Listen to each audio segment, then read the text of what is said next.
1st, 1750. Anthony Benezet. Anthony led the Philadelphia Quakers, which one of my family members was a Quaker, in opening the first free school for blacks in 1750. It was an evening school taught by Moses Patterson. Benezet left money at his death to continue the school.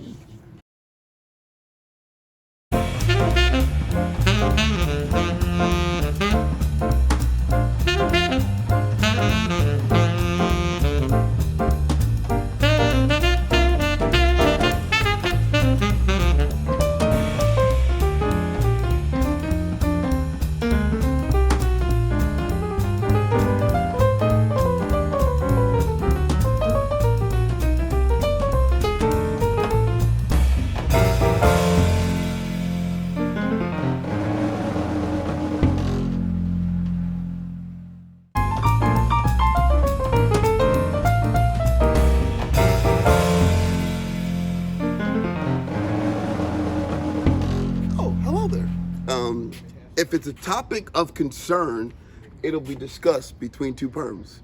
I'm your host, DJ LOL. Ladies and gentlemen, we've got a live audience tonight. Look at this. Studio audience. We're moving up like the Jeffersons. So, couple of things. We got Funniest Social Showdown that you can find us on Facebook, IG. I don't know the link. And then there's Helium Radio we're going to be featured on, and I'll be performing at Helium July 14th, Wednesday at 8 p.m. And September 2nd, 3rd, we got the Sketch Comedy Fest, which is going to be in Denver. I'll be hosting the stand-up portion of that.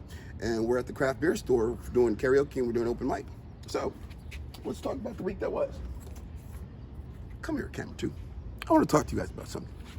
Little situation just happened. Look at this beer. This beer is awesome. Oh, by the way, we got these limited edition t-shirts. We can send them to you, courtesy of KCG Entertainment. We got a pillow, too. Look at the pillow. Are you sitting on the pillow? We got pillows, too. We're selling merch. But, so, let's talk about the week that was. A situation happened. I'm not going to put names on top of this, but a family situation happened where, and follow me here, it's going to take me a couple minutes to put this together. There was a funeral, and some people at this funeral decided to show up and show out. And a fight broke out at a funeral for 30 minutes. And I think that's disgusting. I think it's absolutely, can I say abhorrent? Yeah, okay, I can say abhorrent. Okay, perfect. I understand people are emotional when you go to those situations, but you gotta respect that person. So I guess the question I have, what would be worse? A fight breaking out at a wedding or a funeral? But the point is, a lot of those people at that funeral look like myself. And the cops showed up. The police showed up. And none of the cops got out of the car. I think that's a good thing. I think it's a great thing. The police showed up to show a sign of force, but no one got shot, no one got arrested. They just showed up to make sure that everything was okay. It's at a funeral. So when people want to talk about defund the police, that's a terrible marketing campaign. I understand what you're saying. That branding, that campaign is just, it's misguided. So do police get called to do stupid shit like, hey, this guy's having an episode, he's schizophrenic? Yeah, so maybe the police shouldn't be charged with that responsibility. But at the same token, are some police scumbags? Sure, but some doctors are scumbags, some lawyers are scumbags. The whole idea of saying defund the police, I get what you're saying, but there's a better way to articulate that. And I got an interesting little story. I met a chief of police about a couple years ago, and he told me, we were having a couple of beers, that's what we do, a couple cocktails, and he told me when he was coming up, he arrested one dude, and he said, listen, take those handcuffs off, and I can take you out, and I can jack you up. And he wasn't a police chief then, but he told his commanding officer, let's do it. So they took him back to a room, and the commanding officer says, just so you know, you guys can fight, but he's walking out that door. And they fought, and the police chief told me he gave it just as much as he got it. But then, moving forward, when the police dude would see him on the streets, they would respect each other. Like, I see you guys, I know you, I see you, I'm gonna catch those hands. Respect. You got to understand something about police. They wake up every day, they check their weapon, they tell their loved ones that they love them, and they go out and they don't know if they're coming home. And the same token, they signed up for that. So don't cry for me, Argentina, but they signed up for that. So respect them, treat them like normal human beings, and it's just a challenging situation that happened there. But I thought it was dope that they so some people can complain and say the police didn't do anything. They didn't get out of their car. It's a fucking funeral. What are they supposed to do? Never got out of their car. Cool. Everyone went home. All good. But I just thought that people could say they didn't do anything, or people could say defund the police. It is what it is. The week that was. So let's try to make something levity out of this. A lot of people hijack conversations. This is interesting. How is it that Bill Cosby is free, and somehow people want to compare freeing Bill Cosby to freeing Britney? Completely different situations. That's comparing apples to pineapples. Bill Cosby, whatever you think, I don't want to take a position because I don't want to get canceled. I'm definitely getting canceled. Like that's 110%. Maybe he raped 60 women. I don't know. But Britney Spears, she signed her life away. Her dad's a scumbag. That's not comparing apples to apples. How does it go from free Bill Cosby to free Britney? I just think that people, there's a time, there's a place for everything. What is this? Something's on my glasses. Okay, cool. Yeah, so we are going to, I don't know if you guys caught the last couple episodes with Lou For You 2022. We're going to do more episodes. My goal is to get him 2,000 signatures, get on his debate stage, and continue the conversation. I don't know if you saw Roy Smith. This episode is brought to you by the Roy Smith Law Firm, where the choice is Royce. But sometimes we make bad choices in life. I don't know how to say it. I love you, Royce. All right, once again, I appreciate you guys. You guys are going to see an interview with a friend of mine that I went to high school with, Sabrina. She is a personal trainer. She runs marathons. She runs 100-mile marathons, and she can train you virtually. She's awesome. So that'll be next. But once again, I appreciate your support. I will be at Helium July 14th, Wednesday at 8 p.m. And it's a process. My goal this year is just to advance. I went there 2 years ago. I ran the light. I went over my time. So this year we're prepped for writing good jokes, making it funny, making it entertaining. All of my audio listeners, you guys are missing out. You guys got to see that I'm sweating bullets right now. That's another thing. People are dying in like 115-degree weather in Portland. I mean, climate change is a real thing, okay? Climate change is a real thing. All right, cool. Live. Life is short. Live. Go out. Do stand-up. Jump out of an airplane. Love. There's a bunch of people in Miami. A building collapsed, and you didn't get to tell that person you love them anymore. Learn. When you're done learning, you're pretty much done. And laugh. Laughter is food for the soul. Live, love, learn, laugh. We got a live studio. Like, check it out. Yay! We got a live studio audience. More people. They were like, we didn't sign up for this. We didn't sign up for this. All right. Between Two Perms, a place for learning and laughter. If it's a topic of concern, it'll be discussed. What up, Big Perm? Between Two Perms. And now, this.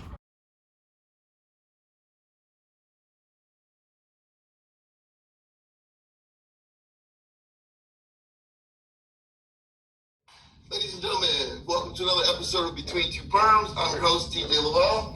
The one in the blue, we call her Michelle. Her name is Shelly. The one in the green, her name is Lucinda. We call her Lucy. Between Two Perms, place for learning and laughter. We got a special treat for you today, ladies and gentlemen. I always tell you when I feature a local business, we feature local businesses with people who we know and we trust.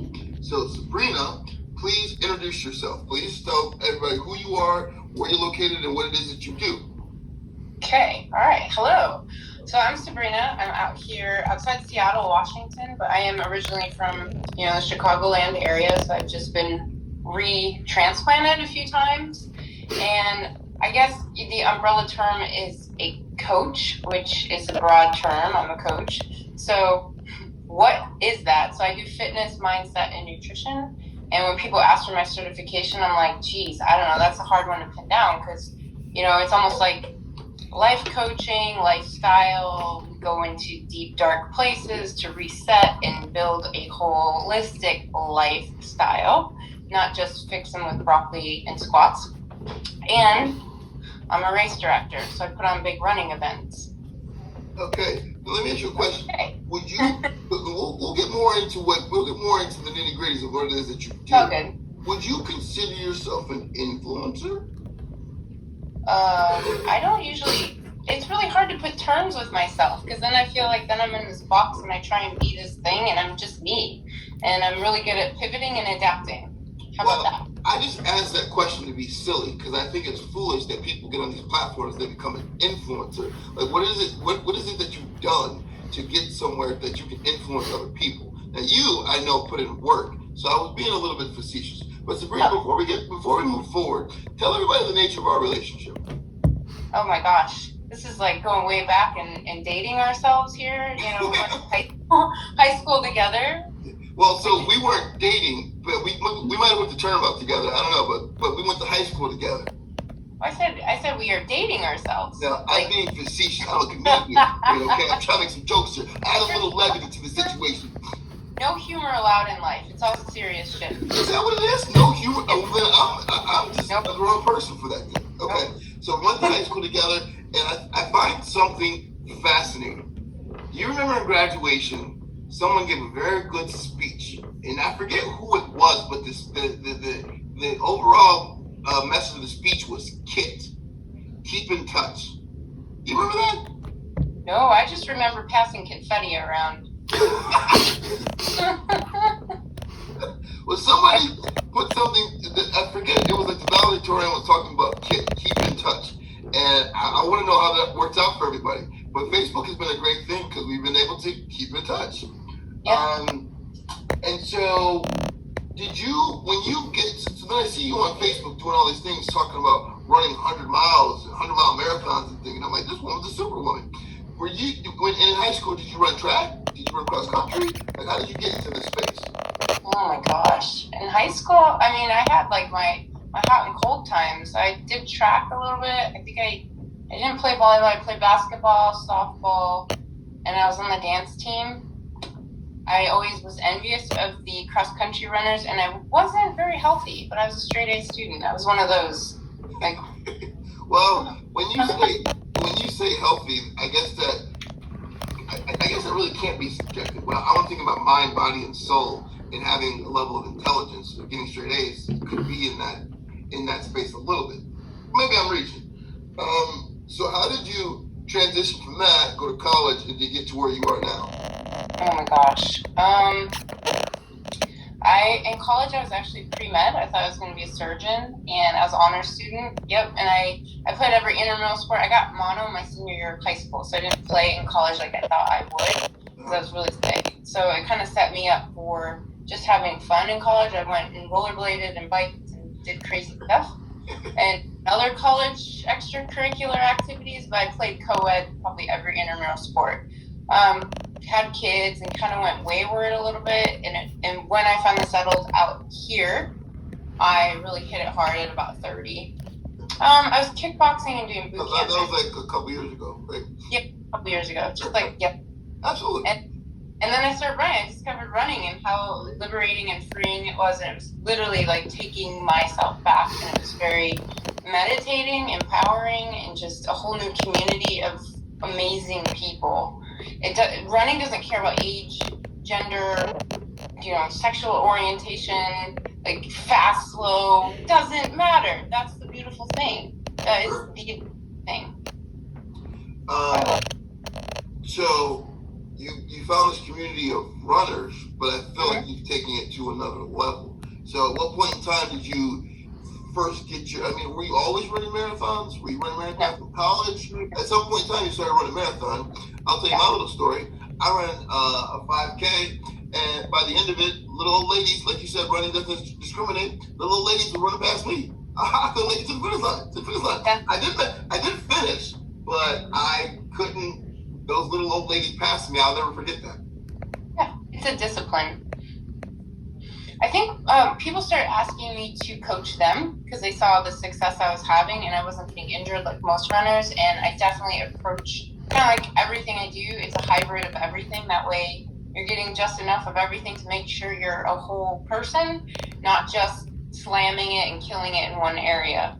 And I think that's what's really set me apart. I started coaching, then I started my own studio business, and I started race directing, and it kind of all just snowballed. And I'm really good at just going where the energy's going and natural evolution, I guess. It just, and I'm curious and I take risks. Like most people are like, that is the craziest thing. I'm going to do this and I'm going to 7x this race. Okay, I did it. Okay, now I'm going to quadruple this race. Okay. What do you mean when you say 7x this race?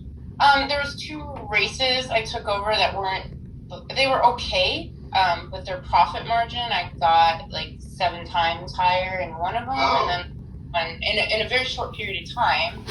Yeah. So you're also doing the financial behind putting all that together?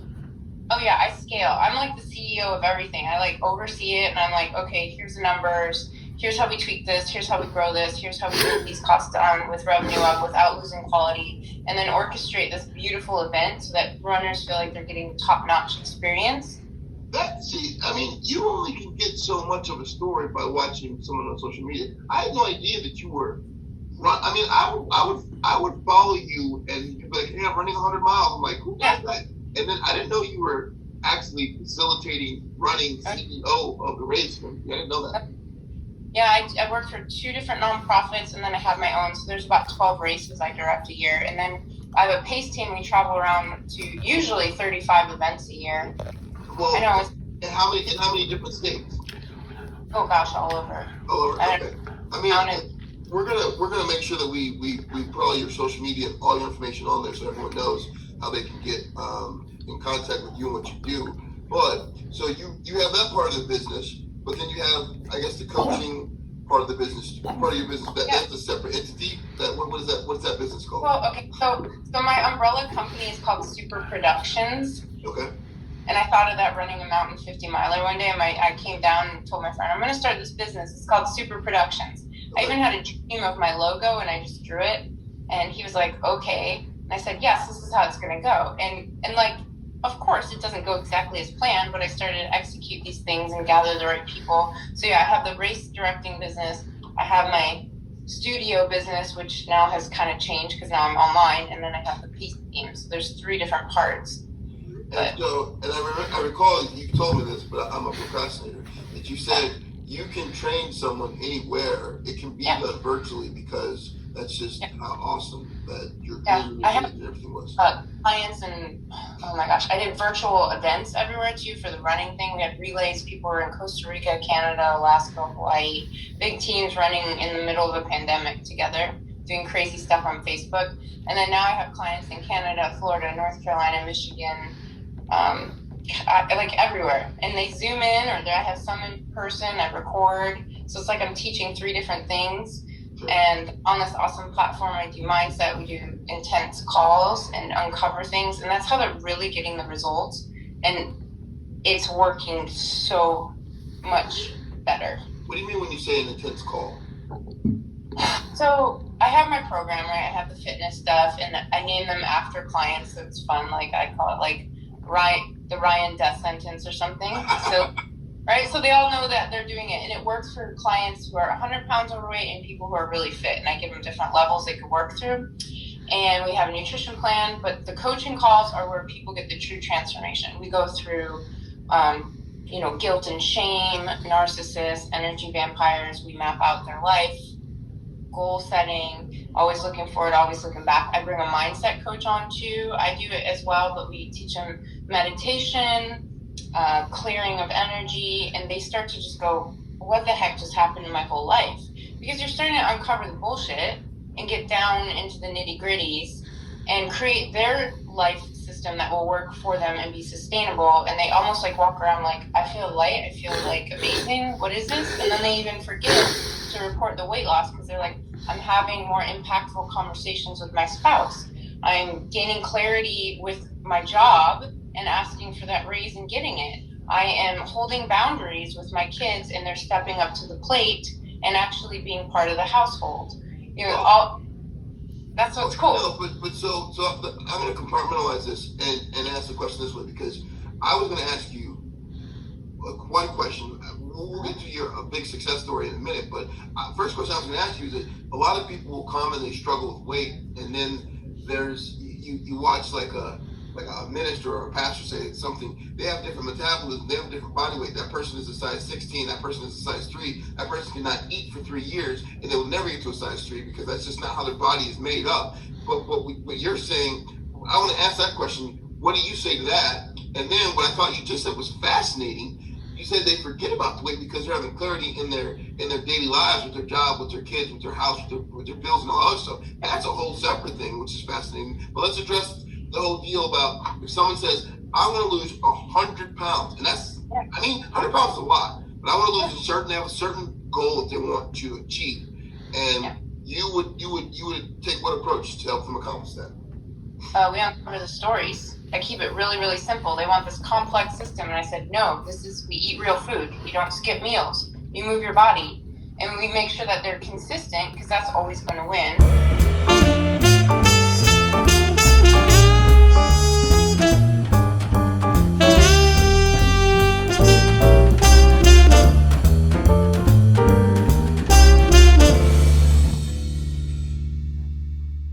We say progress over perfection, and we break down those stories like, well, I can't because who said? You know, we do hormonal testing, blood testing, or I don't, but I have them go do that because that is the reason something's not moving, or they're lying. Blood testing, and how does blood testing play into it? Yeah, like, so if someone's like, men with low testosterone are going to hold on to fat, you know, or if, you know, you have thyroid issues, food sensitivities, and those are the things that most people do not even touch. I have a few doctors in my program. They're like, Sabrina, no one ever trains us to do this. And then people go to doctors to lose weight and get healthy. No. And you know, and then we walk around with these bullshit stories like, well, I can't lose weight because, like, who said? Because what story? Because then you hold on to that and that becomes your identity. So, I don't want to jump around too much, but what is one of your biggest and you can paint this however you want to. What is one of your biggest success stories, something that you're unbelievably proud of? But I mean, obviously, there's a lot that you can be proud of. But like one in particular that you're like, man, we really, got it. Mine personally, or with a client? Well, let's do both. One you personally, and one with the client. So with a client, I have a 62-year-old retired hockey pro with a bad knee, and he was about 70 pounds heavier than he wants to be, and he wanted to get down to his goal weight, which was his playing weight when he was in his 20s. And I said, okay, let's go. And he goes, no one's ever said that to me. And he's like, we have to work on my knee. I said, I don't care. You know, that's whatever. We're not going to hold on to your knees hurt excuse story anymore. So this guy has lost 70 pounds, and now he's going to play in a game with the Seattle Kraken. He's the Colorado Avalanche recruiter, and he's just killed it. And people look, they're like, holy cow, I cannot believe. And he even says, he goes, Sabrina, I was trained by, you know, I'm a professional hockey player. You're the best trainer I've ever had. This isn't like tooting my horn, but because I have a different approach, that's how we get the results that stick. And I'm not like, hey, do this or that, you know, we're working within their life system to make sure that they're getting results at the pace that works for them, so that they can feel confident, so that they will keep going, so that they can keep building confidence and trust and feeling their best. When most are in shame and guilt, like, you didn't do this, why didn't you eat that? I can't believe you didn't, you know. And that's the approach that hasn't worked, and that's what's a $95 billion industry that sucks. So that's fascinating, and for everyone that's listening and watching, you need to take advantage of it, because I'm scared right now. I'm over here just like, wow. It's just like, hey, this guy had his jacked up knee, and you're the best trainer he's ever had. The guy had access to professional trainers. Yeah. They paid very, very well. And yes. These are the best trainers he's ever had. Fascinating. Now, let's go with one of your personal, and you already said something, you 7XXX in the financials. It could be the financials, it could be physical. What's one of your personal? success stories that you're proud of? I mean, I guess like if you're like Sabrina, go make money. I don't do so amazing.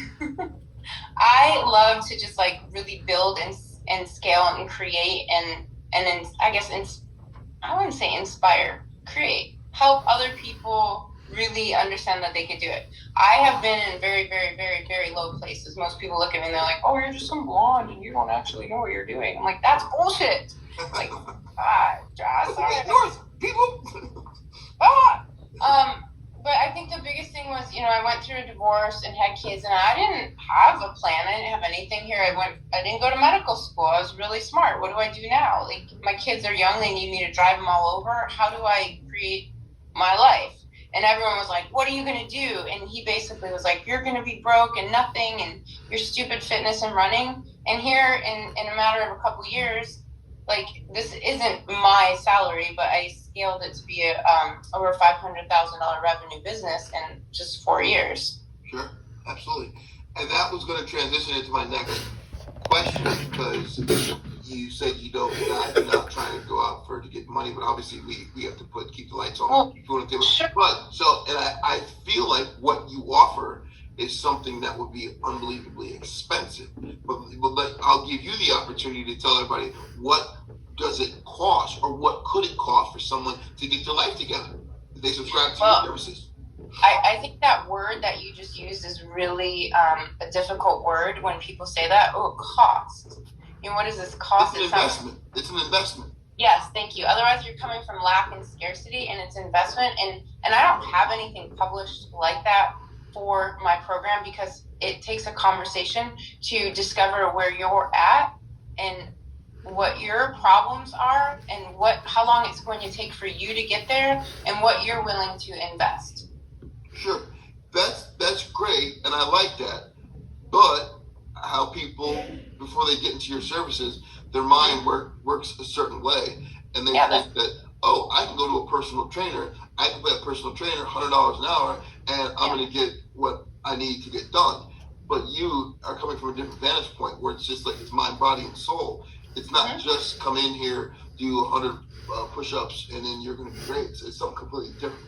So, I mean, anyway, if they watch it, you can see it's a conversation that has to be had. Like, we sit down, have a consultation, understand where you're at, understand where you want to go, understand what your challenges are, and then we'll come up with some sort of a package or solution. So, and it's an investment. So, I think right there people can have that expectation of an investment in themselves, because I used to even sell insulin, and that is a cost. Sure. Sure. This has been great, but I always want to talk to people about a particular challenge that you dealt with. Maybe like you talk about success stories, was there any failures that you dealt with, and how did you bounce back from that? Oh my gosh, there's always failures. Yeah, there's clients who, you reach out, you text, email, and it was really hard for me, like, to watch them not do the program when they're right there. They have everything I could possibly provide them, but you can't force it. And I had to really learn that, like, you can't force people who aren't ready, and you got to let that go and not internalize it, because then I'm not showing up in my best self to be able to help people who are showing up, because that can really drag you down. And what starts to happen is, when those things, it's like you have all these life barometers. When one's being pulled down, others will be pulled down. So to really be cognizant of, hey, and now I say, you guys, or whoever, if you're signing on, like, Ryan, hey, this program's amazing. It can absolutely work. I can't do the work for you. If it does not work for you, you are responsible. And then that was like energetically saying, you do you, I do me. Like, I provide, but I can't do the work for you. I will be next to you. Does that make sense? It does make sense. Can you share with everyone how to reach out to you, all your social media, Facebook, Instagram, Twitter, TikTok, whatever it is that you have? Can you just share that? Yeah. We'll put it out there as well. My kids make fun of me because I just do Facebook. It's the easiest. Now listen, I absolutely despise the fact that you got to be, if you want to get out there and be an influencer or whatever. And people are like, you're not on Instagram? Get on Instagram. You're not on TikTok? Get on TikTok. You're not on Twitter? I'm like, dude, Facebook is enough.